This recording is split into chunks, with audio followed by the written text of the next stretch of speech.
तिरा वैली के हवाले से बड़ी गुफ्तगू हो रही है मेन स्ट्रीम मीडिया पर भी। हम देख रहे हैं कि खैबर पख्तूनख्वा के मुशीर इत्तलात आ रहे हैं और काफी नोक झोंक हो रही है हुकूमती वुजरा के साथ नेशनल मीडिया पर। लेकिन असल कहानी क्या है रजा, तिरा वैली पर डीसी की जानिब से एक जो नकल मकानी वाला ऑपरेशन का जो पूरा आपने देखा कि एक नोटिफिकेशन आता है। उस नोटिफिकेशन के बाद 4 अरब मख्तस करने के बाद खैबर पख्तूनख्वा की हुकूमत एकदम से कहती है कि ये जो है जो ऑपरेशन है और फौज उसको खाली करवा रही है। फिर एक तरदीद आती है वफाकी हुकूमत की जानिब से। तो क्या खैबर पख्तूनख्वा के जो वजीर आला हैं सुहेल आफरीदी, जिनको बनाए जाने का मकसद इमरान खान जिस किस्म की पॉलिटिक्स वो चाहते हैं कि एक एहतजाजी कैंपेन वो लीड करें, उसके साथ साथ अब जो उनका मनसब है वो भी फिर उसी तरह से टकरा रहा है जिस तरह से अली अमीन एक पोजीशन पे आए थे। तो पहले तो तीरा वैली के हवाले से बात कीजिए कि क्या वाकई वहां पे मिलिट्री ऑपरेशन हो रहा है, या जैसे तलाल चौधरी साहब कह रहे हैं कि इंटेलिजेंस बेस्ड ऑपरेशन है। और अता तारड़ कह रहे हैं कि क्लाइमेट की वजह से, क्योंकि बर्फबारी जरा लेट हो रही है अब, there you know the climate change and he was talking about that, उसकी वजह से लोग नकल मकानी कर रहे हैं। नादिया, बहुत शुक्रिया। और मेरे ख्याल से देखिए, ये अभी जो आप बात करी है तेरा वैली के हवाले से, उसकी दो पहलू हैं। पहला पहलू तो जाहिर बात है कि एक सियासी है, जिसका आपने जिक्र किया, सुहेल आफरीदी क्या कह रहे हैं और पीटीआई की पॉलिसी क्या है, स्टेट की पॉलिसी क्या है, कहाँ पे इनका झगड़ा है। मगर इसका जो दूसरा पहलू है वो पाकिस्तान की सिक्योरिटी के हवाले से। देखिए, वादी तीरा जो है वो वो इलाका काफ़ी दुश्वार गुजार, पहाड़ है वहाँ पे, जंगलात हैं और तंग दर्रे हैं। तो ये एक मुश्किल इलाका है एक्सेस के हवाले से। और ये वादी जो है अफगानिस्तान के मशरकी इलाकों और पाकिस्तान के शुमाल मगरबी खित्तों को मिलाने वाला जो सरहद पार रास्ते हैं, ये उन पे वाक़ है, बिल्कुल जिसे कहना चाहिए बॉर्डर पर है। और ठीक है। जंगजू और दीगर मिलिटेंट्स जो हैं वो, उनकी नकलो हरकत के लिए ये बेहतरीन है, क्योंकि इससे पहले भी वो एक महफूज पनाहगाह बनी रही है तहरीके हम्म। तालिबान पाकिस्तान टीटीपी के धड़ों के लिए। और वहाँ पे ना सिर्फ महफूज पनाहगाह होती है, क्योंकि पहाड़ियाँ भी हैं, छुपने की जगह भी है, साथ में तरबियत और लॉजिस्टिक्स का एक मरकज़ भी बनती है। अभी जो अफगानिस्तान से जो पाकिस्तानी रियासत कहती है कि जी मदद आ रही है तालिबान की, टू टीटीपी या पाकिस्तान के अंदर जो ग्रुप्स हैं, तो यकीनन उसमें तेरा का भी एक रोल होगा अमंग अदर एरिया, सिर्फ तेरा को भी नहीं मैं कह रहा। और फिर जो करीबी जो इजला हैं और शहरी मराकज तक जो हमले होते हैं इस जगह से, उनकी मंसूबा बंदी और निफाज जो है उसके लिए बाकायदा तेरा एक अड्डा बना रहा है। ये पहले भी आपको याद है कि कई बार इसका जिक्र हुआ। पहले कहा गया जी कि टीटीपी तिरा में बैठी हुई है, आज से कई साल पहले। उससे बारहा इसका जिक्र आता है, क्योंकि इसकी जो लोकेशन है वो इंतहाई अहम है। और इस वक्त जो पाकिस्तान अफगानिस्तान के दरमियान जो मसाइल जारी हैं स्ट्रेटेजिक हवाले से, सिक्योरिटी हवाले से, तो इसकी अहमियत बहुत बढ़ जाती है। इसलिए और इसकी एक और अहमियत भी है ना रजा, जी कि बताइए। सुहेल आफरीदी बिलोंग्स फ्रॉम तिरा वैली। जी, वो सुहेल अफरीदी साहब ने तो ट्वीट भी कर दिया, उन्होंने कहा कि अब मुझे पनिश करने के लिए ये काम किया जा रहा है। बिल्कुल, ये अब उसकी सियासी अहमियत बन गई है 100%। मगर देखो नादिया, क्योंकि आफरीदी जो है ट्राइब, वो काफ़ी यहाँ पर उनकी अच्छी खासी तादाद है इस एरिया में। मगर जी। देखो, बात इधर आ जाती है कि रियासती मफादात जो है, स्टेट इंटरेस्ट जिसे हम कहते हैं, वर्सेस पॉलिटिकल इंटरेस्ट। जाहिर बात है कि सुहेल आफरीदी साहब का सियासी इंटरेस्ट ये होगा कि वहाँ के लोगों को तकलीफ कम से कम पहुंचे। इस वक्त मसला यही हुआ है कि माजी में पिछले 10-15 साल से एक कांस्टेंट पैटर्न है कि जब भी कोई ऑपरेशन होता है, जब भी कोई सिक्योरिटी का मामला होता है, तो लोगों का इनखला होता है, लोग कैंप्स में आ जाते हैं या लोगों को घर छोड़ने पड़ते हैं। और इंतहाई जिसे कहना चाहिए जुल्म और सितम होता है वहाँ के जो मकामी लोग, जिनका कोई ताल्लुक नहीं है इंसर्जेंसी से। अभी मे बी एट बेस्ट वो हॉस्टेज होते हैं या डरे हुए होते हैं, उनमें से सही। 1 या 2% कोई एक्टिव कोलैबोरेटर्स भी होंगे। लेकिन नुकसान सारों का होता है। वजीरिस्तान में आपको पता क्या हुआ, इसके अलावा और जगहों पे क्या हुआ, उसका पे गुस्सा भी आता है, उसका एक रिएक्शन भी आता है। तो एक तो पॉपुलर सेंटिमेंट जो है वो सुहेल अफरीदी उसको कैश करवा रहे हैं। पीटीआई का आपको पता है कि एक रहा है, उनकी 3-4 चीजें इंपॉर्टेंट रही हैं इस हवाले से। सबसे पहले तो वो ये कहते हैं कि कि जी लोगों को तंग ना किया जाए। और मेरे ख्याल से ये एक जेन्युइन बात है, कोई भी सियासी कुव्वत जो लोगों के बिहाफ पे काम करती है वो इस चीज को कैश करेगी। पॉपुलिज्म यही होता है। दूसरा वो ये कहते हैं कि जी ये तालिबान बड़े अच्छे हैं। अच्छे क्या, बिगड़ गए हैं, अच्छे हमारी तरह के बहन भाई हैं मोस्टली। तो इनको, इनसे बात करके इनको राह रास्त पे लाने की जरूरत है।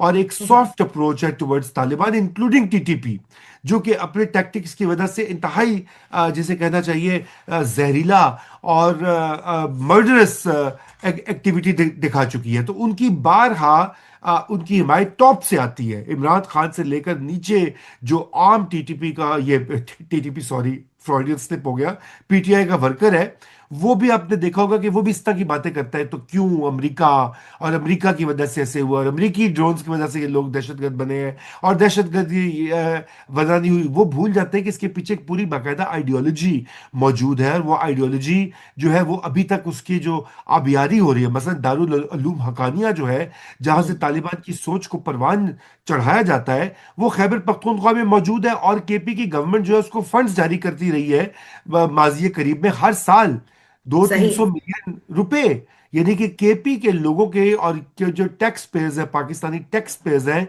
वो इस आइडियोलॉजी को सपोर्ट करते रहे। क्योंकि एक जमाने में ये काम आती थी हुकूमत पाकिस्तान के, जब उन्होंने अफगानिस्तान और कश्मीर में जिहाद करना होता था या दुनिया को दिखाना होता था। तो ये दूसरा पीटीआई का की दिक्कत है। और तीसरा इस वक्त उनके लिए मजबूरी है कि अगर वो दिखाएंगे कि वो फेडरल गवर्नमेंट के साथ कॉपरेट कर रहे हैं, तो फिर जो उनके अपने लोग हैं वो उनको जिसे कहते हैं चुपेड़े मारेंगे।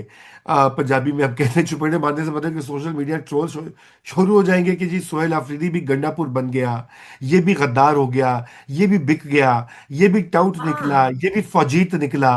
तो एक तो हम्म। ये प्रॉब्लम जो यरगमाल हो गए हैं, एक तरफ तो ये इलाका जात यरगमाल है टीटीपी और उसकी सोच के, और दूसरी जानिब खुद पार्टी जो टीटीपी की के लिए सॉफ्ट कॉर्नर रखती है, वो अपने सोशल मीडिया के से यार कमाल है।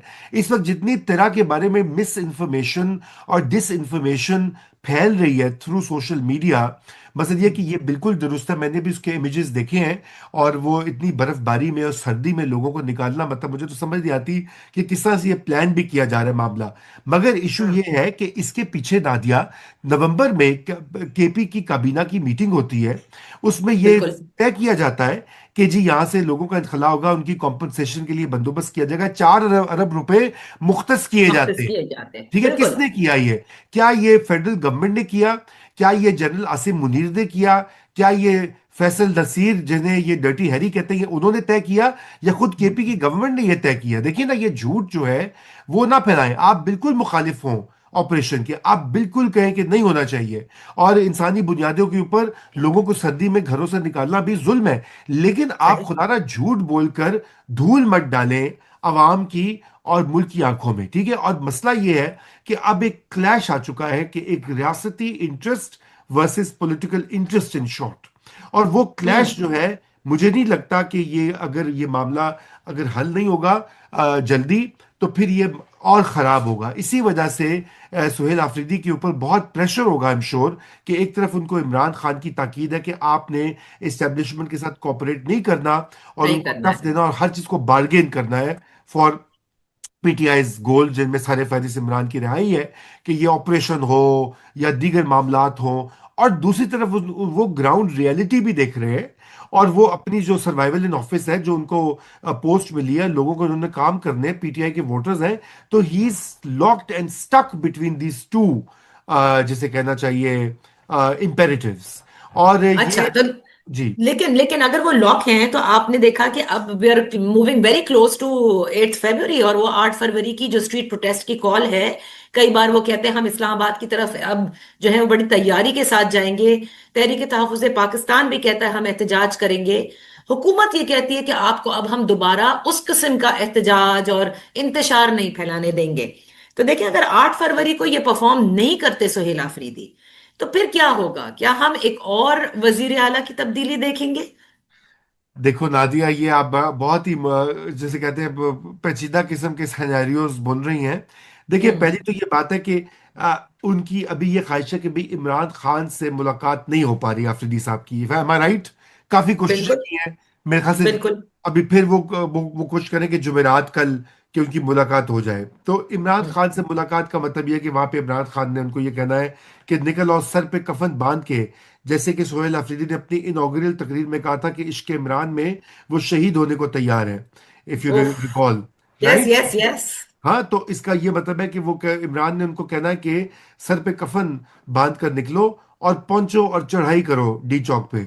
अच्छा, इस्टेब्लिशमेंट और हुकूमत जाहिर बात है ये नहीं चाहते, इसलिए वो ये नहीं मिलने देंगे जब तक ये हम्म। मामला आगे नहीं बढ़ेगा। तो पहली तो ये बात होगी। अच्छा, दूसरा इसमें एंगल ये है कि अगर ये नहीं मामला हल होता नादिया, तो फिर अगर ये मजीद इस पे रिएक्शन देती रही पीटीआई, तो बिल्कुल गवर्नर राज का ऑप्शन तो है।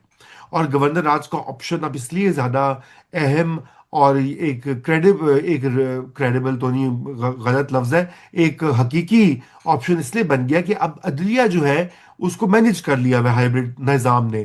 पहले ओके। अदलिया का खतरा था कि अदलिया स्ट्राइक डाउन कर देगी, माजी में भी एक दो बार इस तरह से हुआ है।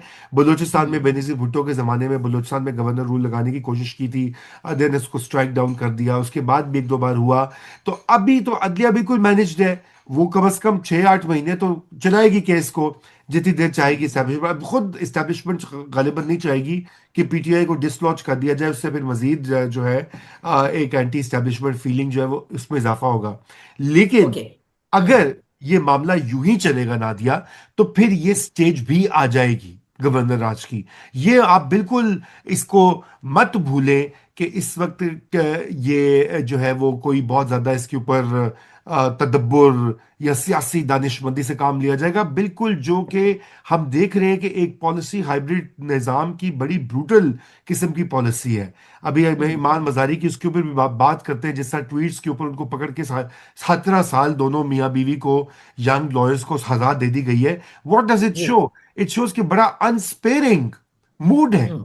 रियासत का और हाइब्रिड निजाम का।